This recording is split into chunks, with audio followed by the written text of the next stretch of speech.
Wyjątkowa noc. Noc pełna mistycyzmu. Jedyna taka noc w roku. Noc Bożego Narodzenia. Artyści od stuleci mierzyli się z tym tematem i próbowali ukazać jego istotę. Zmieniały się epoki, a wraz z nimi ideologie i sposoby myślenia. Twórcy, żyjący na przestrzeni kolejnych wieków, zgodnie z obowiązującymi kanonami lub w myśl własnych wizji, interpretowali samą scenę Bożego Narodzenia, a także i inne towarzyszące jej wątki: pokłon pasterzy czy adorację Trzech Króli.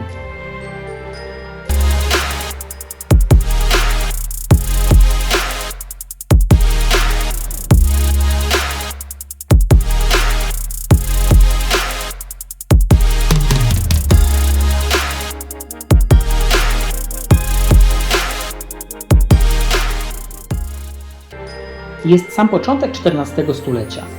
Giotto di Bondone, jeden z najbardziej znanych dzisiaj artystów średniowiecza, tworzy na zamówienie rodziny Skrowenich wspaniały cykl malowideł. Na ścianach kaplicy del Arena w Padwie przedstawia on sceny z życia Joachima i Anny oraz Marii i Jezusa. Jedną z najbardziej przejmujących kompozycji jest niewątpliwie ta ukazująca Boże Narodzenie. Moment pełen spokoju i jednocześnie wewnętrznego napięcia to malowidło zrywające w pewien sposób z utartymi schematami malarstwa. Giotto wprowadza do sztuki nie tylko eksperymenty formalne, ale także i emocje. Mamy tutaj drewnianą konstrukcję szopki osadzoną w przestrzeni górskiego pejzażu. Ponad nią niebiańscy goście pod postacią anielskiego chóru. Obok natomiast zwierzęta, pasterze i śpiący Józef.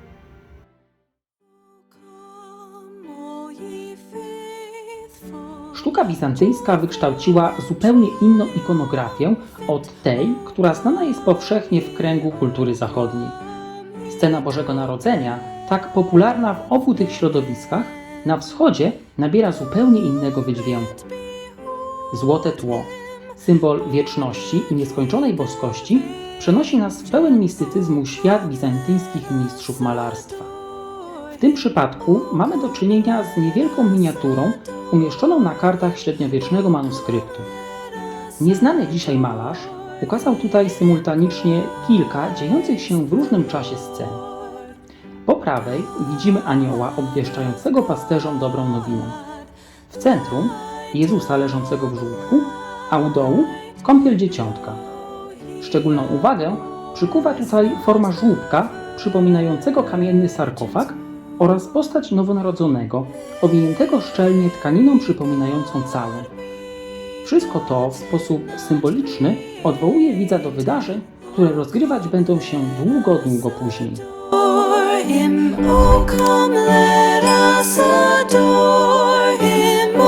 Włoski malarz epoki odrodzenia Domenico Ghirlandaio w swoim Pokłonie pasterzy przenosi nas do odległej starożytności.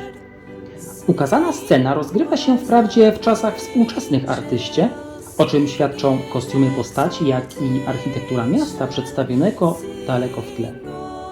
Niemniej jednak obecne w niej pozostałości antyku dają wyraźnie o sobie znać i świadczą o silnym wpływie kultury starożytnej na renesansowych twórców.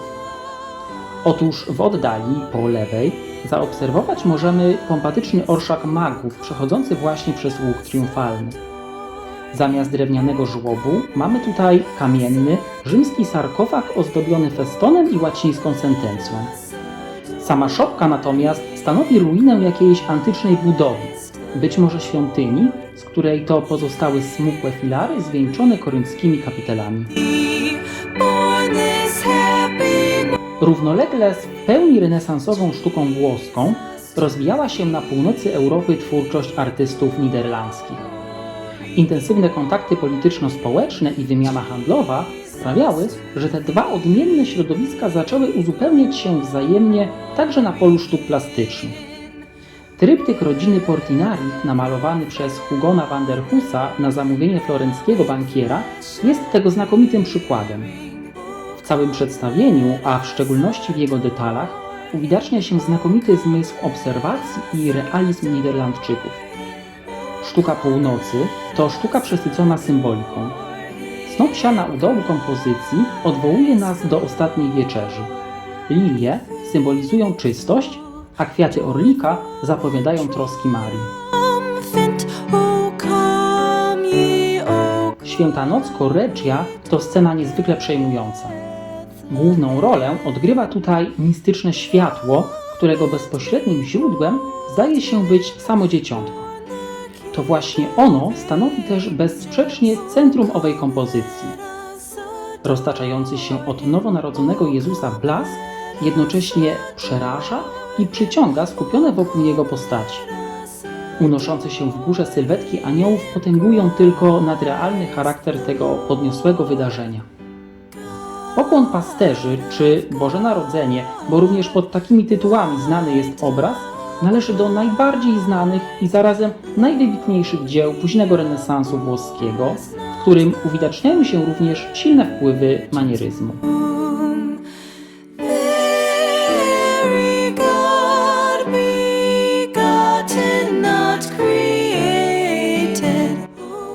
Światło.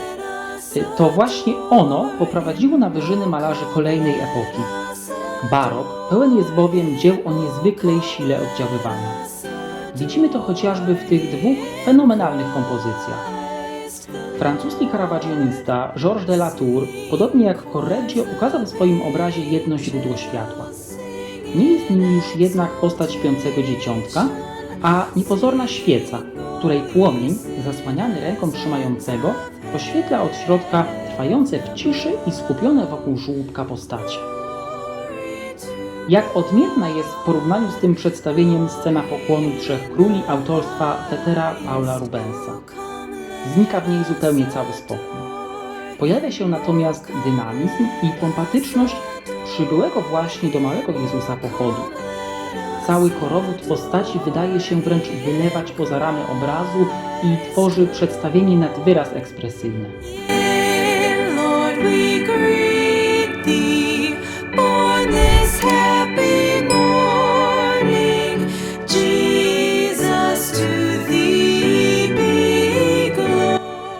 Jak podchodzili do tematu Bożego Narodzenia artyści nowocześni czy awangardowi? Choć sceny o charakterze sakralnym nie dominowały już od XIX stulecia w sztukach plastycznych tak mocno jak chociażby w średniowieczu czy w epoce nowożytnej, to i w tym czasie możemy odnaleźć niezwykle ciekawe interpretacje religijnych motywów. Znakomitym tego przykładem jest chociażby obraz niemieckiego ekspresjonisty Emila Nolde. Jakże nowatorska jest jego wizja narodzin Chrystusa. Ciemne wnętrze otwiera się na nocny pejzaż. W oddali widzimy zmierzających do szopy pasterzy, nad głowami których świeci jasnym światłem gwiazda betlejemska.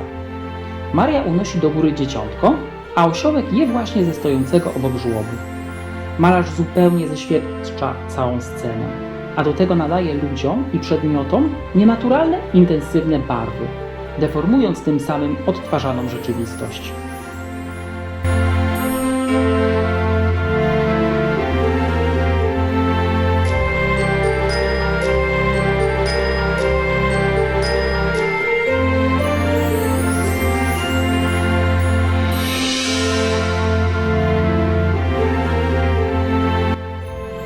Także i polscy artyści nowocześni podejmowali owe wątki związane z Bożym Narodzeniem. Szczególnie często pojawiają się one w twórczości modernistów na przełomie XIX i XX stulecia. Niewątpliwie jednym z ciekawszych twórców jest tutaj Kazimierz Cichulski. Motywy sakralne pojawiają się w jego kompozycjach niezwykle często.